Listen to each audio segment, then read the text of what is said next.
And yeah, it was a good little spoof. I started to read that, and I was like, Tom Brady suspended by Roger Goodell for Red Sox cheating scandal. I was like, ah.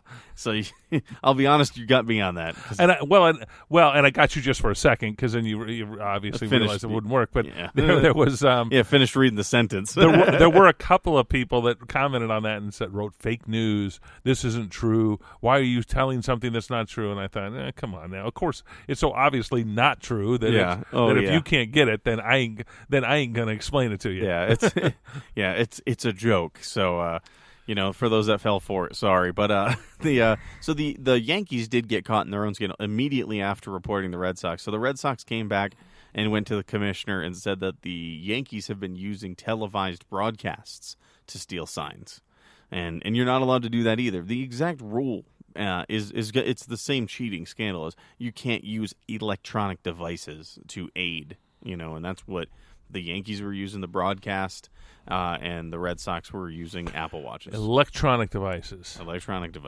So could you sit out in the bullpen if you're out in the outfield with bullpen with binoculars? I'm sure you could, yeah. I guess you probably could, but you would.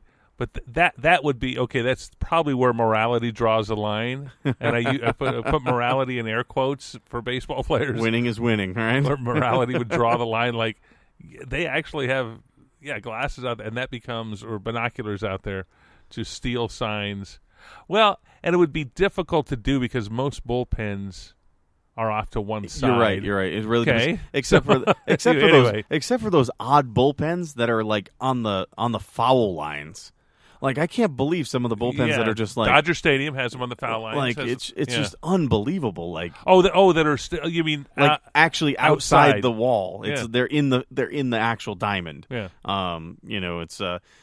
It's unbelievable. And I know a lot of stadiums went and put them behind the wall just to make sure that their stadium got shorter. Like that's what the Red Sox did. They brought their right field wall in and put the bullpen in just to shorten it.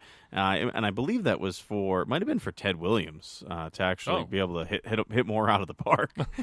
So once again, dancing the line of morality. But yeah, the Yankees using they actually supposedly. And I'll give this to allegedly for the Yankees, they used the Yes Network, which is their Yankees sports network. They used the Yes Network, and they asked them to set up a camera with a specific angle that could actually see the catcher's signs. Oh, and they were using that broadcast signal. Girardi said complete nonsense. So obviously, Yankees Red Sox rivalry still in full effect here. And if the Yankees deny it, you've got to believe them. Okay. I want to set the scene of where we're at now. And last week we had hoped to do this. Last week we couldn't because of weather concerns. There was some thunder, lightning. It was pretty nasty weather out here. But today we are on the rooftop at Bill's house, doing this podcast from your rooftop.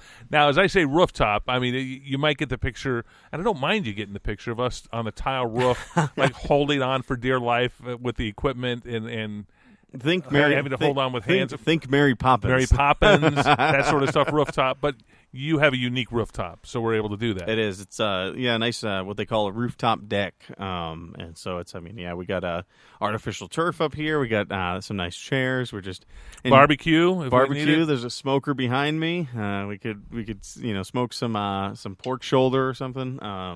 We're up here enjoying this Las Vegas night with overlooking the Strip. Great, beautiful look at the Strip tonight that we've got, and Red Rock, the mountains behind. Are those the Spring Mountains? Or the Spring Mountains the other ones over there? I don't even know. Frenchman's Mountain is to the east, and Red Rock, Mount Charleston, that direction is off to the west from us, where we're in northwest Las Vegas. Is where Providence? Without giving too much, we are in the Providence area, northwest. So Providence is now the second largest master plan community in the United States or something. Summerlin is the first number one. 22,500 acres.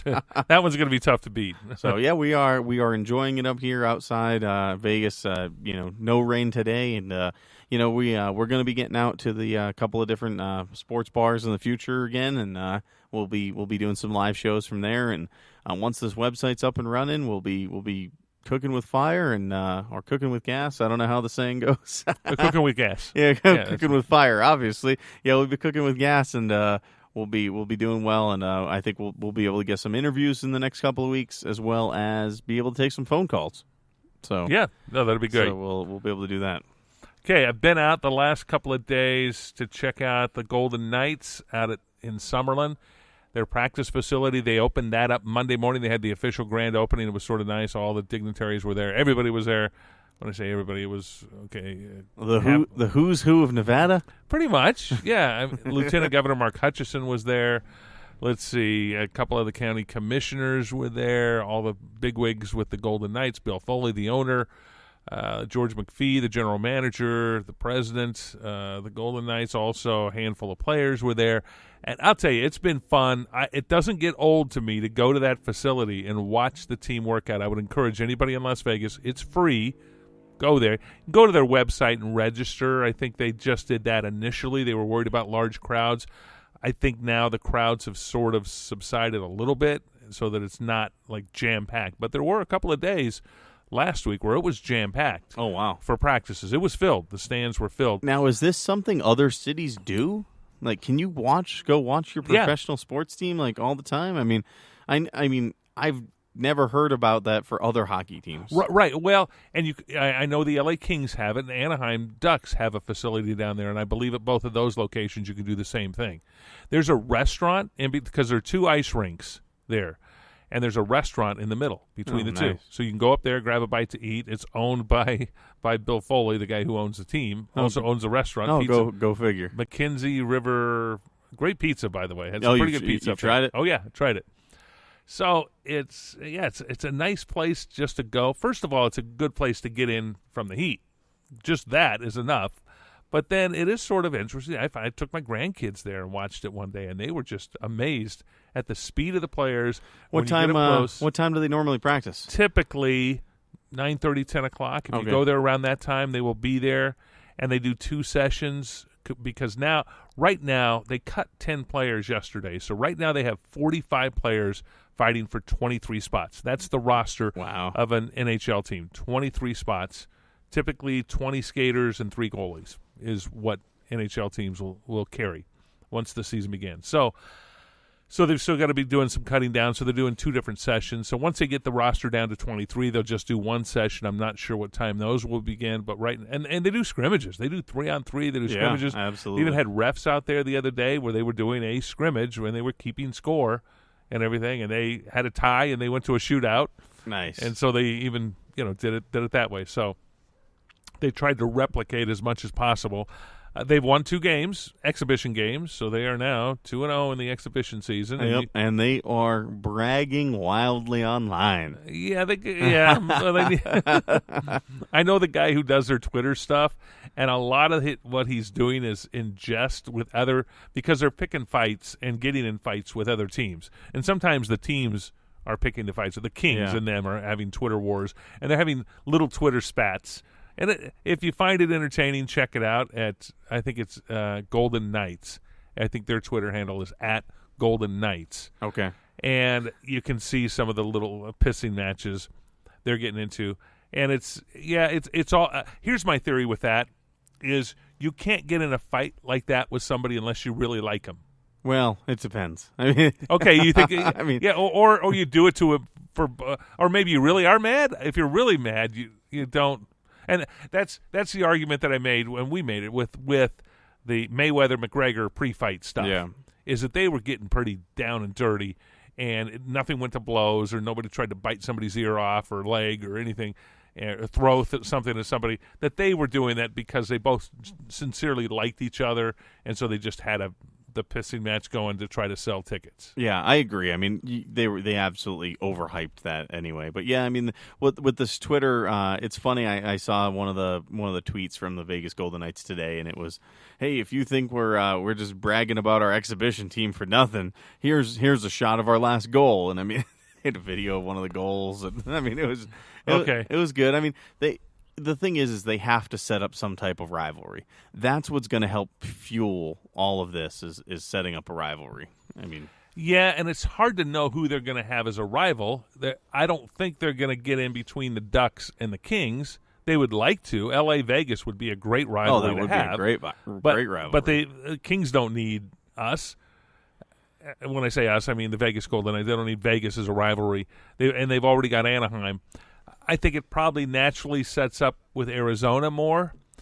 But what needs to happen, and the way rivalries are established, and it does take years in the NHL because it's got a 100 now. This year will be its 101st year of existence, which has to be the longest of any sports league. I think there's no baseball. Baseball's been without a doubt. Baseball is longer. Yeah. What am I thinking? Hockey's number two.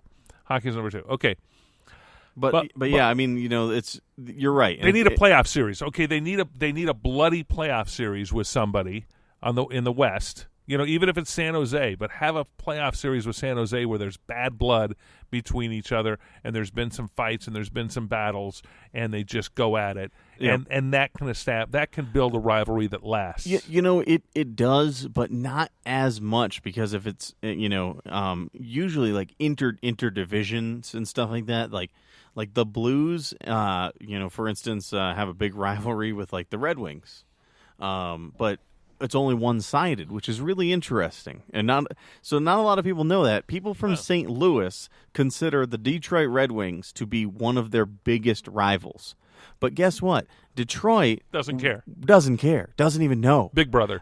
Detroit's a big brother. Because they win all the time. So my wife is a diehard St. Louis Blues fan. Worked at the Sabbath Center, worked there for years for the Blues.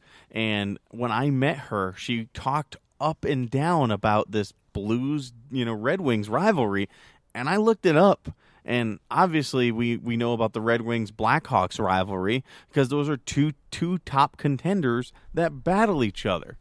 Now I look over, I'm like, really? There's no Red Wings Blues rivalry, but people in St. Louis thinks there is, and kind of I equate it a lot to the New England Patriots. Me as a Patriots fan, I talk to a lot of people from other cities, like, Pittsburgh, for instance. Now, people from Pittsburgh thinks there's a Pittsburgh Steelers New England Patriots rivalry. Well, guess what? There isn't, because Pittsburgh comes to Foxborough to get, the road to the Super Bowl goes through Foxborough 90% of the time, and they show up and they get beat. So, you can't have much of a rivalry on somebody that you continually beat. So. No, it has to be a real rivalry in that you go back and forth. It was, okay, I'm going to guess what Yankees-Dodgers were when they were both in New York was natural because of geography, because they were right next to each other and boroughs were touching. True, but the Yankees always kicked the Dodgers' butts, except for 1955. But even now, Yankees-Mets, I wouldn't really say is much of a rivalry. It's you have one or the other. Mets have to go win something. And more than 69. How about that though? I mean, right now, generally, not a lot of people know, but if you're a Mets fan, you're generally a Jets fan. It's Mets, Jets, Yankees, Giants. They did win 86 too, Mets, didn't they? They did against the Red Sox. I remember who they beat. I'm seeing Buckner at first base doing something weird. That's all I remember. That was the Bill Buckner through the legs shot. But it's how about that? You have one side of New York, Mets and Jets, habitual losers at most things, and then the other side, two-time Super Bowl champion Giants. But not this year. I have a feeling. What's your take on the Giants this year? Boy, I saw the punt return, and I saw their heart just looked like it just left them. They just lost all heart, all feeling after the punt return on Monday night with Detroit and return a punt for the touchdown. They are a shell of a team. They're 0-2, and they can't defend the quarterback, Eli Mann. He was on his back more. I was going to use a reference. He was on his back quite a bit. Okay, let's go there. You know what I find the most hilarious? I'm not an Eli Manning fan for obvious reasons. Through a couple of Super Bowl because he had his best games against the Patriots.